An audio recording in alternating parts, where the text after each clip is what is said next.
પાકિસ્તાન તરફથી સંભવિત હુમલાને ધ્યાને રાખીને અત્યારે ચંદીગઢની અંદર હાઈ એલર્ટ આપવામાં આવ્યું છે અને ચંદીગઢમાં અત્યારે સાયરન વાગી રહ્યા છે। નમસ્કાર, નિર્ભય ન્યૂઝ સાથે હું છું રિદ્ધિ।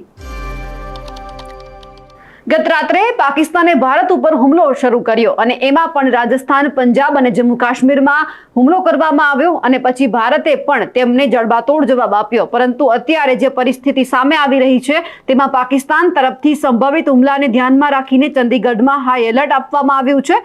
ચંદીગઢમાં અત્યારે સાયરન વાગી રહ્યા છે ચારે બાજુ। વાયુસેના સ્ટેશને હવા ચેતવણી પણ અત્યારે આપી દીધી છે। ચંદીગઢના ડીસીએ દરેકને પોતાના ઘરની અંદર રહેવા માટે અપીલ કરી છે અને સાથે જ બાલ્કનીઓથી દૂર રહેવાનો પણ અત્યારે આદેશ આપવામાં આવ્યો છે। કારણ કે જે રીતે પાકિસ્તાન સાથે સતત ભારતનો તણાવ વધી રહ્યો છે એમાં પંજાબ, ઉત્તરાખંડ, ગુજરાતમાં પણ મુખ્યમંત્રીઓની અત્યારે બેઠક ચાલી રહી છે। પંજાબ સરકારે પરિસ્થિતિનો સામનો કરવા માટે તૈયારી પણ શરૂ કરી દીધી છે। આજે કેબિનેટ બેઠક બાદ 10 મંત્રીઓ સરહદી જિલ્લાઓની મુલાકાત પણ લેવાના છે। તેઓ હોસ્પિટલ, ફાયર સ્ટેશન, રાશન અને કટોકટી સેવાઓનું નિરીક્ષણ પણ કરવાના છે। મંત્રી લાલચંદ કટારુચક અને ડોક્ટર રવજોતસિંહ ગુરદાસપુરની મુલાકાત લેવાના છે, જ્યારે કુલદીપ ધાલીવાલ અને મોહિન્દર ભગત છે તે અમૃતસરનો હવાલો પણ સંભાળવાના છે।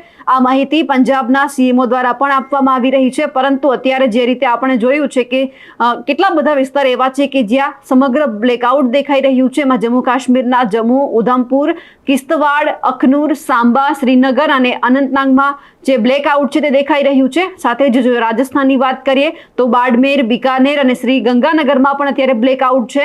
પંજાબમાં ચંદીગઢ, મોહાલી અને જલંધર, અમૃતસર, હોશિયારપુર, ગુરદાસપુર, પઠાણકોટ અને તરણતારણ અને જો ગુજરાતની વાત કરીએ તો ભુજ, કચ્છ અને પાટણ આ બધી જ જગ્યા ઉપર બ્લેકઆઉટની પરિસ્થિતિ પણ દેખાઈ રહી છે।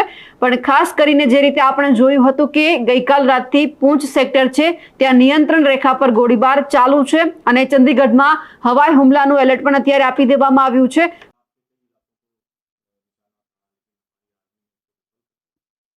देखिए, मैं सभी आर्मी के जवानों को सल्यूट करता हूं जिन्होंने एक करारा जवाब जो है वो पाकिस्तान को दिया है।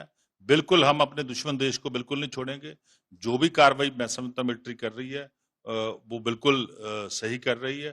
और दूसरा, कल उन्होंने प्रयास किया था, जैसे मीडिया से पता चला कि उन्होंने प्रयास किया था, पर लेकिन उनको एक सख्त मैसेज जो है इंडियन आर्मी की तरफ से, भारतीय आर्मी की तरफ से दिया गया। तो मैं समझता हूं अब आगे से वो ऐसा नहीं करेंगे, उनको सबक मिल गया होगा। आगे से ऐसा करेंगे तो मैं समझता हूं और भी सख्त कार्रवाई जो उनके खिलाफ होगी। हम इंडियन आर्मी के साथ हैं। हम पूरे पंजाब के लोग, देश के लोग जो हैं वो इंडियन आर्मी के साथ चट्टान की तरह खड़े हैं। हम कोई भी मूवमेंट जो पाकिस्तान की तरफ से होगी उसका मुंह तोड़ जवाब देंगे। किस तरह से तैयारी है पूरे पंजाब में? अगर कल को, क्योंकि कल भी उन्होंने करने की कोशिश की, पंजाब के कई शहर थे उसमें 10-11, हो सकता है कल आज भी करें, तो किस तरह से तैयारी है सरकार? देखिए, सिविल प्रशासन के हमारे सभी अधिकारीगण, पुलिस प्रशासन के सारे अधिकारीगण, इंटेलिजेंस के सारे अधिकारीगण, सारे हमारे पॉलिटिकल जमात के लोग जो हैं, आम आदमी पार्टी के सभी ग्राउंड पे हैं। बिल्कुल सभी नागरिकों की सुरक्षा को यकीनी बनाना हमारा काम है। तो उसके लिए हम लगे हुए हैं। सभी डिप्टी कमिश्नर, एसएसपी साहबान को हमारे माननीय मुख्यमंत्री साहब ने ऑर्डर जारी कर दिया है। सभी ग्राउंड पे हैं। कोई भी मुलाजिम जो है छुट्टी पे नहीं जाएगा। सबकी छुट्टियां जो रद्द कर दी गई हैं।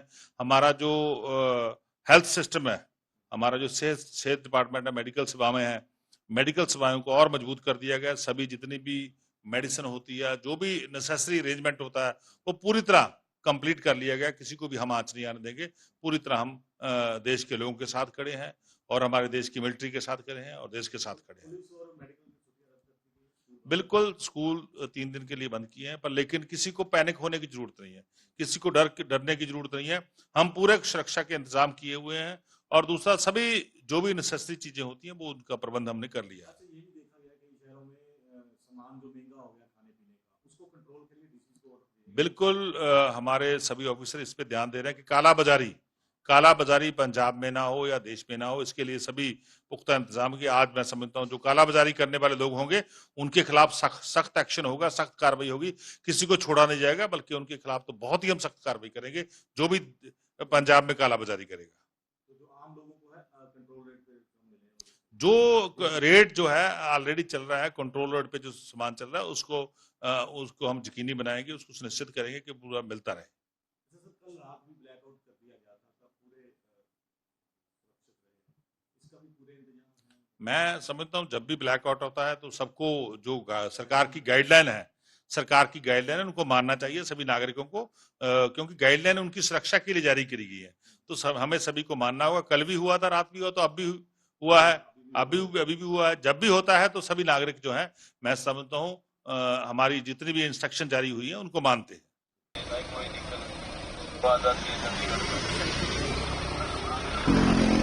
ये सभी ध्यान दें, जैसे ही चंडीगढ़ में जिस भी टाइम सायरन की आवाज आती है, तुरंत रोड और पार्क को छोड़ के अपने घरों के अंदर चले जाएं। कोई रोड और पार्क पे न मिले, नियर बाई अगर आपका मकान नहीं है तो नियर बाई बिल्डिंग में चले जाएं, कोई दिक्कत नहीं है। रोड और पार्क के अंदर कोई नहीं मिलेगा। जैसे ही सायरन की आवाज सुनाई देती है, अपने घरों के अंदर चले जाएं।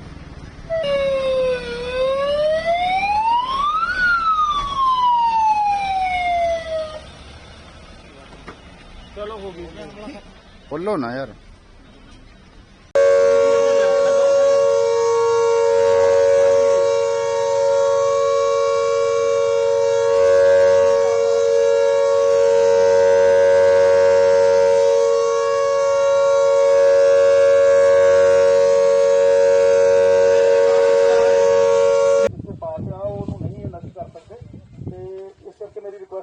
ਸਾਰੇ ਜਾਣੇ ਇੱਥੋਂ ਹੁਣ ਜਾ ਸਕਦੇ ਜੀ। 3.5 ਘੰਟੇ ਲੱਗਣੇ ਉਹਨਾਂ ਨੂੰ ਚੰਡੀਗੜ੍ਹ ਆਉਂਦੇ, ਚੰਡੀਗੜ੍ਹੋਂ ਟ੍ਰੇਨ ਆਉਣੀ ਹੈ, ਤੇ ਇਸ ਕਰਕੇ ਮੇਰੀ ਰਿਕੁਐਸਟ ਆ ਸਾਰੇ ਪ੍ਰੈਸ ਵਾਲੇ ਵੀਰਾਂ ਨੂੰ ਵੀ ਤੇ ਪਬਲਿਕ ਨੂੰ ਵੀ ਸਾਰੇ ਜਾ ਸਕਦੇ ਆ। ਨਾਲੇ ਉਹਨਾਂ ਨੇ ਸਪਸ਼ਟ ਲਫ਼ਜ਼ਾਂ 'ਚ ਕਹਿਤਾ ਵੀ ਜਿੰਨਾ ਚਿਰ ਤੱਕ 1.5 ਕਿਲੋਮੀਟਰ ਦਾ ਏਰੀਆ ਖਾਲੀ ਨਹੀਂ ਹੁੰਦਾ, ਉਨ ਚਿਰ ਤੱਕ ਇਹਨੂੰ ਹੱਥ ਵੀ ਨਹੀਂ ਲੱਗਣਾ। ਇਸ ਕਰਕੇ ਮੇਰੀ ਰਿਕੁਐਸਟ ਆ, ਜ਼ਿੰਦਗੀਆਂ ਸਾਰਿਆਂ ਦੀਆਂ ਕੀਮਤੀ ਆ, ਤੇ ਪਲੀਜ਼ ਆਪਾਂ ਤੁਹਾਡੇ ਵਾਸਤੇ, ਤੁਹਾਡੇ ਫਾਇਦੇ ਵਾਸਤੇ ਹੀ ਕਹਿ ਰਹੇ ਆ। ਤੇ ਆ ਬੱਚਿਆਂ ਨੂੰ ਵੀ ਨਿੱਕੇ ਨੂੰ ਬੇਨਤੀ ਆ ਵੀ ਪੁੱਤ ਜਾਓ ਪਲੀਜ਼, ਤੁਸੀਂ ਤੁਹਾਡੀ ਪੁੱਤ ਲੋੜ ਹੈ ਅਜੇ ਪਰਿਵਾਰਾਂ ਨੂੰ ਬਹੁਤ ਜ਼ਿਆਦੀ, ਤੇ ਜਾਓ ਮੇਰੇ ਬੱਚੇ, ਸ਼ਾਬਾਸ਼। સાયરન વગાડવામાં આવી રહ્યા છે। રાજસ્થાનના જેસલમેરની જો વાત કરીએ તો સરહદી ગામો અત્યારે ખાલી કરી દેવામાં આવ્યા છે। ભારતે એલઓસી પર 50 પાકિસ્તાની જે ડ્રોન તોડી પાડ્યા હતા તેમની પણ માહિતી સામે આવી છે, પરંતુ અત્યારે હરેક જે જિલ્લામાં એલર્ટ આપવામાં આવી રહ્યું છે ત્યાં અત્યારે તેમના મુખ્યમંત્રીઓ છે તે બેઠક કરી રહ્યા છે। ચંદીગઢની પરિસ્થિતિ અત્યારે આપણી સામે આવી છે કે જ્યાં જબરદસ્ત અત્યારે સાયરન વાગી રહ્યા છે અને લોકોને પણ એક અપીલ કરવામાં આવી રહી છે કે જો તેઓ અત્યારે પોતાના ઘરની બાલ્કની પાસે હોય કે બારી પાસે હોય તો પોતાના ઘરમાં સુરક્ષિત એક જગ્યા ઉપર જતા રહે, કોઈ ખુલ્લી જગ્યામાં ન જાય, કારણ કે અત્યારે હુમલાના સંભવિત પ્રયાસ અત્યારે થઈ રહ્યા છે, તેમને લઈને આ પગલાં ભરવામાં આવી રહ્યા છે, સૂચના આપવામાં આવી રહી છે। આવી જ પરિસ્થિતિ આપણે ગુજરાતમાં પણ અત્યારે દેખાઈ રહી છે કે ગુજરાતને અત્યારે હાઈ એલર્ટ મોડમાં મૂકી દેવામાં આવ્યું છે અને તમામ જે સરહદીય વિસ્તારના ગામડાઓ છે તેમને પણ કહેવામાં આવ્યું છે કે બધાએ સાવચેત રહેવાનું છે અને ખાસ કરીને શાંત રહેવાનું છે, ખોટી અફવાઓ ન ફેલાવી અને ફેલાય તો પણ જે પોતાના આજુબાજુના અધિકારીઓ છે તેમને પણ જાણ કરવાની છે, કારણ કે જે રીતે અત્યારે હુમલાના સંભવિત પ્રયાસ અલગ અલગ જગ્યા ઉપર થઈ રહ્યા છે તેમને ધ્યાનમાં રાખીને અત્યારે મુખ્યમંત્રીઓ, અધિકારીઓ અલગ અલગ જગ્યા ઉપર બેઠક કરી રહ્યા છે। સાથે જ અત્યારે કેબિનેટ કક્ષાની જે રાજનાથસિંહ છે તેમની અધ્યક્ષતામાં અત્યારે બેઠક ચાલી રહી છે। આ બધા જ દરમિયાન હવે એ પણ જોવાનું છે કે આગળના સમયમાં ભારત છે તે નવી રણનીતિ શું ઘડવાની છે, પરંતુ ચંદીગઢની જે આ પરિસ્થિતિ સામે આવી છે તેમને લઈને આપ શું માનો છો, કમેન્ટ કરીને ચોક્કસથી જણાવજો। સાથે જ અમારી નિર્ભય ન્યૂઝ ચેનલને લાઇક, શેર અને સબસ્ક્રાઇબ કરવાનું ભૂલશો નહીં। નમસ્કાર।